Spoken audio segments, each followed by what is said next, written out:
everybody. And yes, it is Good Night Qatar for real. It is the final show of Good Night Qatar. We are saying goodbye to Qatar, and we are saying congratulations to Argentina for being crowned world champions. Annie Petrola, Oliver Platt, Gareth Wheeler. I'm so excited. I want to get right to it. Jordan Wilson. That, my friends, is what you call a World Cup final, where you can look at both teams and say both were incredible. Kylian Mbappe is a king, a hat trick, but he's not a World Cup champion. No, that title belongs to Lionel Messi. And I want to give a little love to announcers. Why not? Sometimes we need a little pat on the back. Peter Drury, at the end, said to Messi, "You have shaken hands with paradise." Because, gentlemen, we all know that he is one of the best. We all know that his trophy case is full. And yes, the one thing that was missing, the World Cup, but more than anything, could he emerge from the shadow of the great Maradona? That was going to be the question, because Maradona, of course, had won a World Cup. Wheels, what do you make of the game? And what do you make of Messi truly being the best? I feel like we just witnessed, beyond sports, one of those moments that you'll simply never forget as long as you live, because the moment had it all. It had the unpredictable nature, it had the drama, it had sporting excellence. You had it right to the end, two teams with the twists and turns and everything in between. But on top of that all, legendary performances. That is an all-time tournament and an all-time performance in a World Cup final by Lionel Messi. Scoring the brace, as good as it gets, a player who at 35 years of age, you always want that, the heroes of the game to go out on top. And now he has that opportunity doing something that he's never done before. It wasn't just him. It was like a Herculean effort by his team, the manager, everyone involved. But that was the story. That was the Hollywood story that people wanted to see written. And the fact that it played out the way that it did, nothing straightforward in the end. It was just about the perfect sporting moment that we all got to witness and experience. And I'm not sure if we'll ever experience something like this that plays out that way with figures like Lionel Messi and Kylian Mbappe. I don't know if we'll experience that ever again in our lifetime. No. Jordan, what'd you make of it?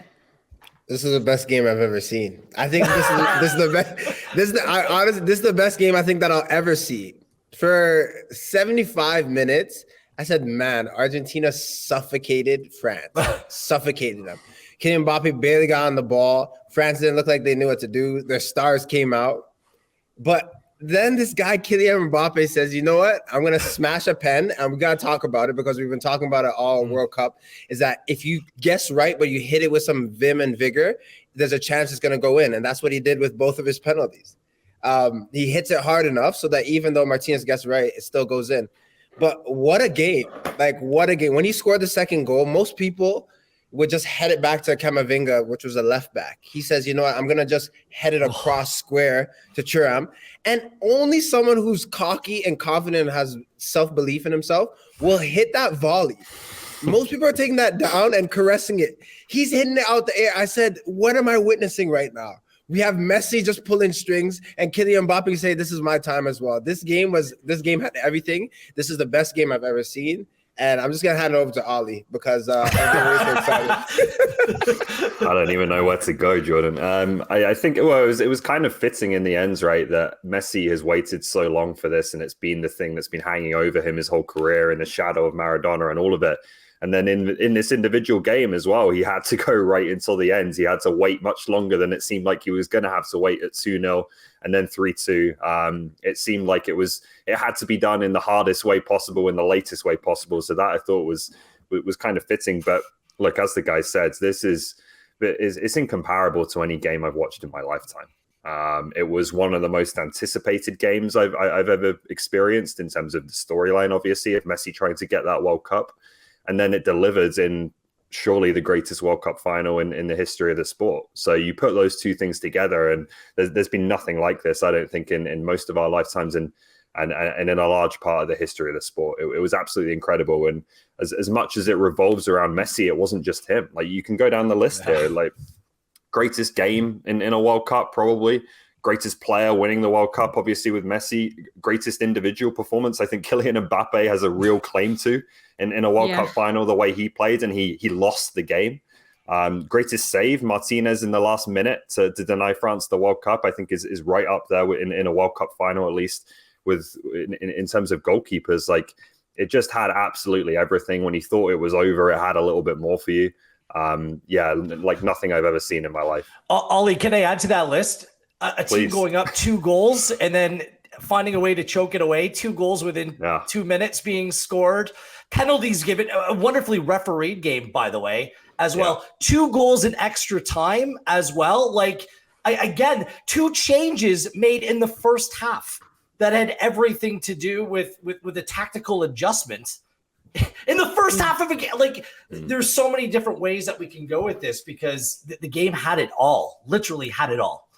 Well, as of doing this show, gentlemen, and listen, I really appreciate competitive people. And if you don't want to say congratulations, you don't have to, but we know the debate and the comparisons always between Messi and Ronaldo. And as of the taping of this show, I have not seen anything on social from Ronaldo congratulating Messi. Maybe we won't. And I think that's okay. But if we do, I think that would be quite professional and quite lovely. But let me ask you this, Ollie. Is the debate over? Messi has Copa America, which is the equivalent of the European Championship, which Ronaldo has. But now he has the World Cup. Is it over, the debate between the two? It is for me. Like, everyone's going to have their own answer to this and take on this. I think it's over. I think, as far as Ronaldo was concerned, I don't think this game really changed my mind. I was already there with Messi being the greatest of this era. But for me, the comparison was more to players like Maradona and Pele, who have that World Cup, right? That was what was missing from Messi's resume. Was he's had the league success, 11 league titles, 4 Champions Leagues. He has a longevity and a goal-scoring record that I don't think players of the past, because the game was a bit different, can really compare to. What was missing was just that one pinnacle of the sport, right? Like the World Cup trophy that he didn't have, that the past greats did. Now he has it. His resume for me is untouchable. The moments he's been involved in, the emotion that you see in that crowd watching Messi, the way he's worshipped, like I don't think he can be touched now as the greatest player in the history of the game when you put every different component together he's accomplished through his career. The funniest part about that, Andy, is when you're going, it's over. I was brought back to Vince Carter in the dunk competition. I was just like, man, you're super cultured, eh, Spins? You cover all the sports, all of them. The GOAT status, it is Messi's. Now, again, respect CR7, respect Cristiano Ronaldo, respect players that have played. But you're taking in football, it belongs to Messi. Like, Messi is the greatest of all time. It's not that he's won all these trophies as well. It's his contribution during that. People are always saying, oh, well, at Barcelona, he's playing for the best team. It's the moments he picks up and does wonders for his club and country.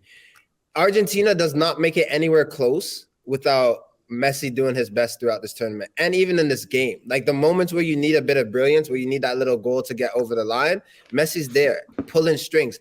The second goal for Argentina, Messi's touch and then flick around the corner. It's just his brilliance, the moments that he picks to just take away and give to a team. That's what just separates him. He is by far the GOAT, and I'm just so grateful that we got to watch him and see it play out this way. Right. I mean, it's a subjective conversation. I mean, you can use the number of trophies, number of individual accolades and all that stuff to build a case. But you just felt like in order to cement that, he needed a top World Cup. Like, he did. Like, this is his second time he's won the Golden Ball, but this tournament for me was much better. Like, him and Mbappe, they took over this tournament. And you just felt like he needed performances like this to kind of put that exclamation mark behind that claim. And now the fact that he's done it, it's very difficult to argue otherwise. Yeah, it really is difficult to argue what he's done. And I think, he's already come out and said this is going to be his World Cup, because nothing is also sadder, I think, than someone who doesn't go out on top. He's going to go out on top. I'm not talking about his pro Very career. rare. right? It is very rare. So for him to be able to do this and kind of walk into the sunset, I think is also something that's really, really special. I know we're going to be chatting more about him, but we do have to get back to Mbappe in so many ways. He scores the first World Cup final hat trick since 1966. He does walk away with the Golden Boot. Granted, obviously, I'm pretty sure it's, of little consolation. Impressive, I think, even what France was able to do, guys, because heading into this tournament, we were wondering if they were going to have the winner curse, right? Which was after Italy won in 2006, there was a trend there of the winners not even getting out of the group. And then when Benzema got injured and we were hearing about this virus, like, what is going on with this team? But they make it all the way to the final. They make it to the final into penalty kicks. How much do you think Mbappe's status, Jordan, has risen? Was it like the GOAT was the only one who could beat a future GOAT? Yeah. Exactly. That's a complex but beautiful question, Andy. It took Messi, who is the GOAT, to beat like the kid, the baby GOAT, who's a future GOAT. The little GOAT? The little GOAT. I'll say that even if that's even possible, but I, in a way, almost underestimated Kylian Mbappe going into this tournament. I'm thinking maybe France is kind of like a B squad. They don't have 5 or 6 of their big dogs ready to play or to start, and it still gets to finals. And a lot of that, Griezmann did a heck of a shift during this tournament. But again, in moments where you need a hero or you need someone to step up, Kylian Mbappe did that. He was sensational today. I wouldn't even say that he was dormant. I think Argentina did a great job at just keeping him quiet. But then to score the goals that he did, the penalty, but then the brilliance with the volley, a minute and 33 seconds later, it's just class. Like, I can't really say that he would ever surpass Messi. I couldn't really say that. Like, what Messi has done has just been phenomenal. But I will say he has solidified him being the best player. Like, Messi's going to go and retire. He's probably going to move to the MLS. He will be the best player that we will watch for the next decade. Like, he's probably going to move to what? What is he going to do? He's probably, you heard what I said, no? What did you say? Is he going to move to, did you say MLS? I thought I heard. I did. Okay. I did. But anyways, that's what I think. But you can't I don't know. Slide that in there. You got to say it with no, I think he's going to MLS. But anyway, I think Messi knows he's going to the MLS. But Kylian Mbappe is going to be the best player to watch for the next decade, for sure. He's sensational. Yeah. What did you make of him, Ollie? I thought Mbappe at this tournament demonstrated that he's not just the best player in the world right now, but obviously there's a long way to go in his career. He's just about to turn 24, but he has the ability to go into the conversation with the greatest of all time. That for me was the step he took at this tournament, and it's one that is kind of been difficult to judge him on because he plays in Ligue 1, which I don't think is quite at the level of the very top leagues in the world. This was the stage where I think he had that opportunity and he absolutely delivered. So now we're looking at the next one, right? The player who, I don't know that anyone's ever going to touch Messi. I think like I said, his career is pretty much bulletproof, and I've never seen a player as good as him in terms of pure talent either. But Mbappe is the one of this generation that has the ability to come closest, and he's demonstrated that at this World Cup. I thought the performance in this game was absolutely phenomenal. France were abysmal in the first half. Like, I couldn't believe how bad they were. They got a bit better in the second half, but really how they got back in this game was just aiming a couple of hopeful balls in the vague direction of Kylian Mbappe. And the penalty, he flicks it through to draw that foul. And then the second one, obviously, is an unbelievable goal. He draws the third penalty as well. He was really the singular reason they were even in this game. So incredible that you can play that well, score a hat trick, and still end up on the losing side. Well, I think that Didier Deschamps deserves a lot of credit, changing the way that this team played multiple times in the game to find out, to try to figure out how to get the best out of Mbappe, playing him through the middle, taking away his defensive responsibilities, having that pace, be decisive. I mean, that was critical. But just as a geek of the World Cup and the historical relevance and the stats, he is going to obliterate the World Cup record book over the course of his career. He's 23. He already has 12 goals. We're going to an era where there's going to be a 48-team World Cup. France is like a near lock to be involved in every World Cup going forward. I think Miroslav Klose, anyone that's atop the all-time goal scoring in this tournament, like, he's probably going to shatter it next World Cup. So Mbappe's writing a completely different novel here. Like Messi has combined 20 goals and assists. Mbappe's 23 has 12 goals already. So what we're watching here is the emergence of a World Cup star that inevitably at the end of his day, health pending, and you never know what's going to happen over the course of a player's career, he is going to shatter the World Cup record books before, when all's said and done. And let's not forget, at his first ever World Cup, he's already a champion. Mbappe already has that trophy, right? That Messi's been fighting so long for. But the day does belong to Messi. We'll talk more about him when we return here on Good Night Qatar. It really did seem like a team of destiny for Argentina, and it goes the distance in this one. And of course, Messi has to be the one who also shows up on the score sheet. Let's continue talking the World Cup final next.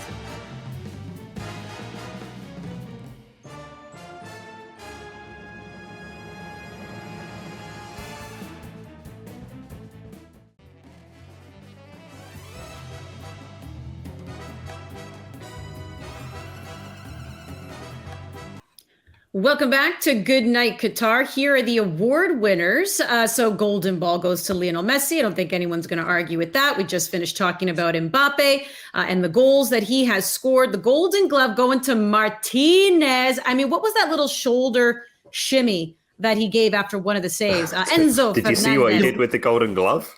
What did he do? I missed it. I don't know if I can describe it in terms that are family friendly, so you'll have to go and look that one up for yourself. This is a family friendly show? Since Why when? are you putting me on the spot? I just saw his little, when he made the save, the little shimmy. He is he is unbelievable.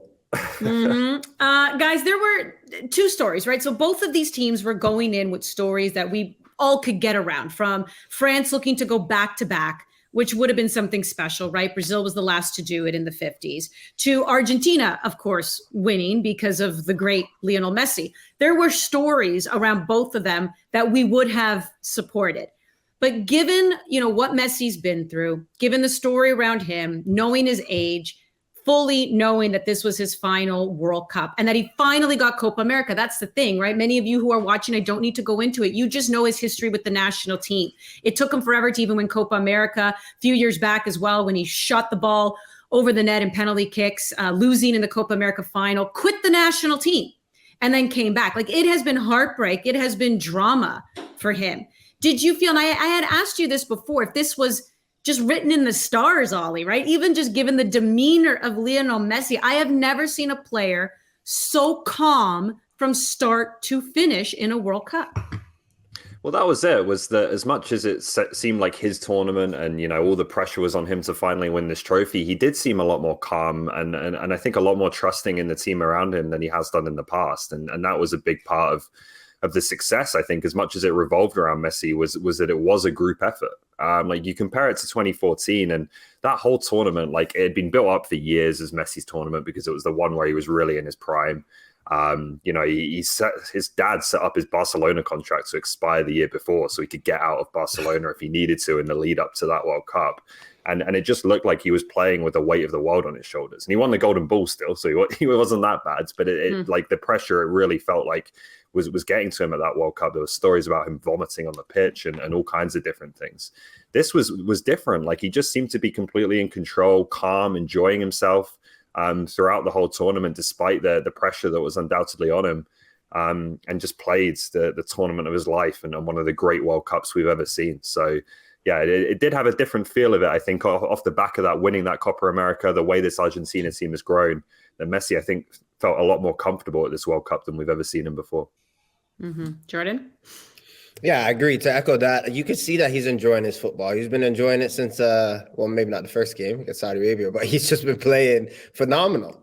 And I think also, too, what happens with a guy like Messi, when you know you're the best player in the world, but you also know that this is your last dance, this is it for a national team, you relish it. You're not going to really think about, everyone's being back, which is crazy because it's your last game. And obviously people are going to put you in a category of you got to win to be the best. But the way he played in the penalty he took at the end, he felt no nerves. He said, this is it. I'm going out and I'm going to enjoy it the way that I want to. And I think the difference too with this team is that every single person on Argentina would do anything for Messi and would do anything for the country. Like, you could see it. It was tangible. Like, you could feel it in the air. Like, the way they were running for each other. DePaul, like, he gets subbed out in the 100th minute, but he didn't stop. He would tackle, get up, run, tackle. Like, he was all over the place, and that was all of Argentina's players. Like, they all wanted this for Messi. They all wanted this for this country, and you could see it. It was so tangible.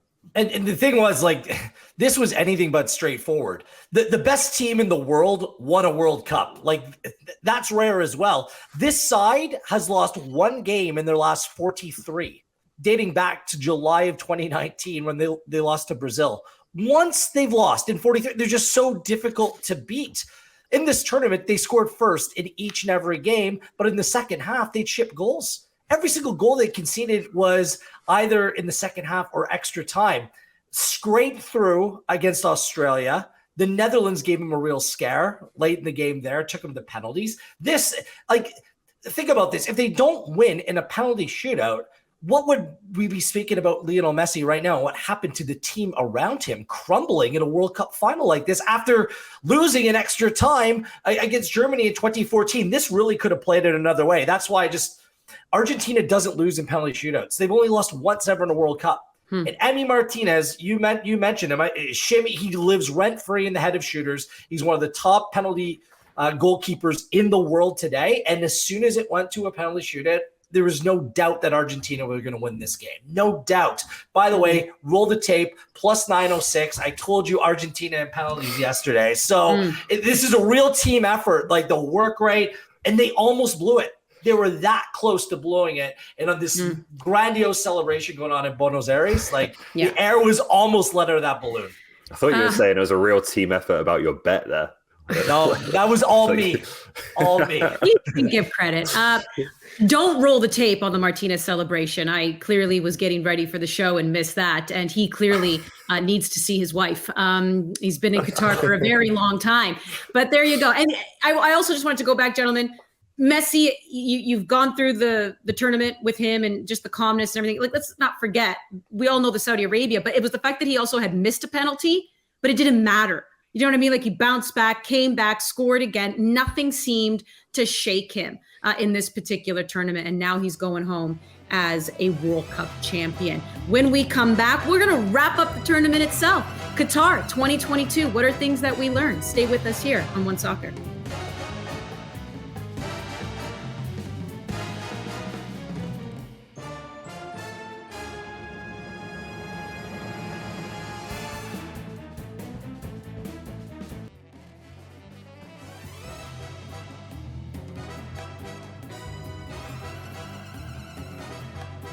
All right, guys, as we drop the curtain on Qatar 2022, I know there's a lot to digest, but Jordan, I'll just start with you. What did you learn from this, the final World Cup of 32 teams?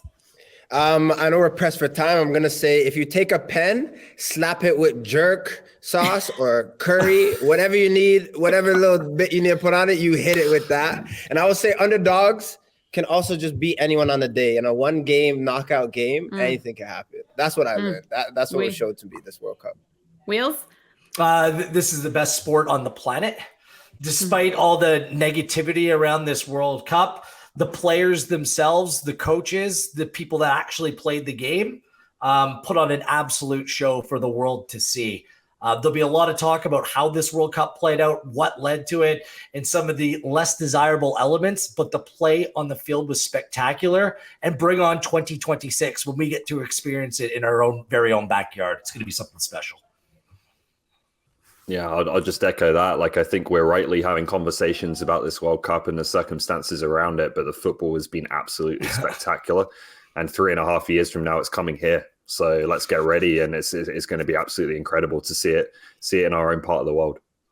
Yeah, it is pretty special, this sport. I think if you didn't get enthralled by what you saw on the pitch and become a new fan, I don't know what sport you're watching, because that was absolutely phenomenal. Happy holidays, everyone. We literally say good night for the last time here on Good Night Qatar, and we'll see ya in the new year.